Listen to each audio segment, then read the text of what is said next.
morning, children. I hope you're enjoying the story. We're going to continue today, The Thing by David Walliams, Part 3, Deepest, Darkest, Jungliest Jungle. Chapter 13, Underpants and Socks. Mr. Meek's journey to the deepest, darkest, jungliest jungle was long. When I say long, I mean long. It involved a plane, a train, a ship, roller skates, a toboggan, a donkey, a canoe, a camel, a bicycle, a hang glider, another donkey, a hot air balloon, and a rather peeved-looking emu. Peeved because emus do not like being ridden at all. Do not try it. It will only end in tears. Yours, not the emu's.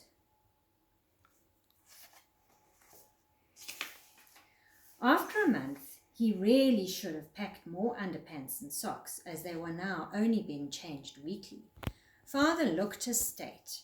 His glasses had cracked, he had grown a long, straggly beard, his clothes were torn into rags, and horror upon horror, he had lost one of his sandals. Worst of all, the Monsterpedia book was now overdue, and there was already a substantial fine of 10p to pay. However, none of that really mattered, as Mr. Meek had finally reached his destination, the deepest, darkest, jungliest jungle, home of the Thing. In case you were wondering where the deepest, darkest, jungliest jungle is, and might be suspecting I've simply made it up, please peruse the map over the page.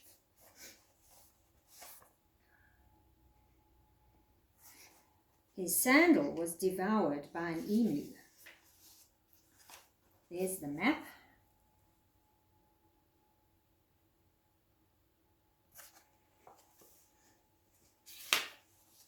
Now that he was in the deepest, darkest, jungliest jungle, Mr. Meek had to find a Thing. The problem was he couldn't spot one anywhere. Chapter 14, Up a Tree. So Mr. Meek climbed up the tallest tree he could find, holding on tight to the Monsterpedia, which was trying to squirm out of his hand. He spotted a number of creatures from the pages of the book. There was the one-winged bird.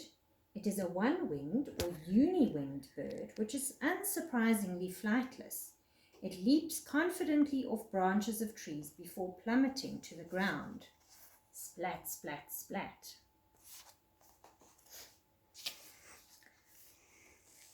A honkopotamus. This is a distant relation of the hippopotamus, but the honkopotamus is legless. Not drunk, it has no legs. As a consequence, the honkopotamus moves around by honking. The force of the wind being pushed out of the back blowhole is so powerful it works like a jet engine. Despite its size and weight, the honkopotamus has been known to reach speeds of over 100 miles an hour. Whoosh! The mingo, a miniature mungo, the mungo, a giant mingo. The pludge, this is a venomous giant worm, half red, half white. A pludge is too large for the holes into which it burrows and ends up getting stuck. Hence, one half gets sunburned and turns red, while the other stays underground and remains white. Sizzle, the flattened humming bung bung. This hairless rodent hums tunelessly all day and night. Pum, pum, pum, pum, pum. The humming is so wretched, it makes the ears of any listener bleed.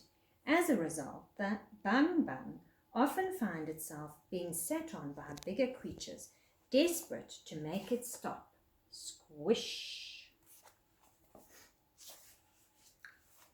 A purple fint. This is a species of elephant that hangs upside down from branches by its trunk. It stays there for so long that it turns purple.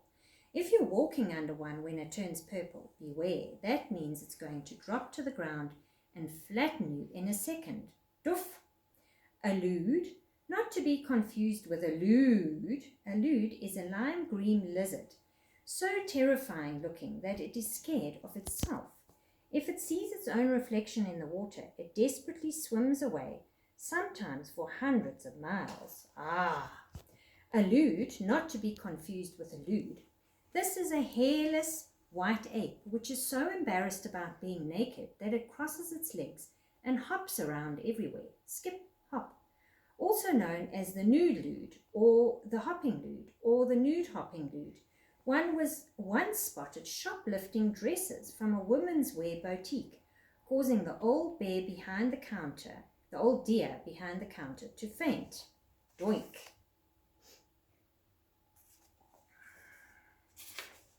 However, despite Mr. Meek being able to see for miles around from the top of the tree, there was absolutely no sign of a thing anywhere. The wind blew across the deepest, darkest jungle, and his thoughts turned to his darling daughter. As a father, he couldn't let Myrtle down. He had to find a thing, whatever it took. If not, there would be tears, most likely his, not hers. He thought about home. While the sun was setting across the jungle, Mr. Meek pictured Mrs. Meek putting Myrtle to bed. Right about now, his wife would be reading their daughter a bedtime story before being clonked on the head with a book and fleeing from the girl's bedroom, screaming, "Ah!" A tear rolled down father's cheek. It was a beautiful scene. "Myrtle," he said, "I won't let you down." Now lost in thought, he lost his footing. It was hard gripping onto a tree with just the one sandal. As a result, he slid down the trunk at speed, his bottom hitting each and every branch as he descended, before he hit the ground with a thud. Oof!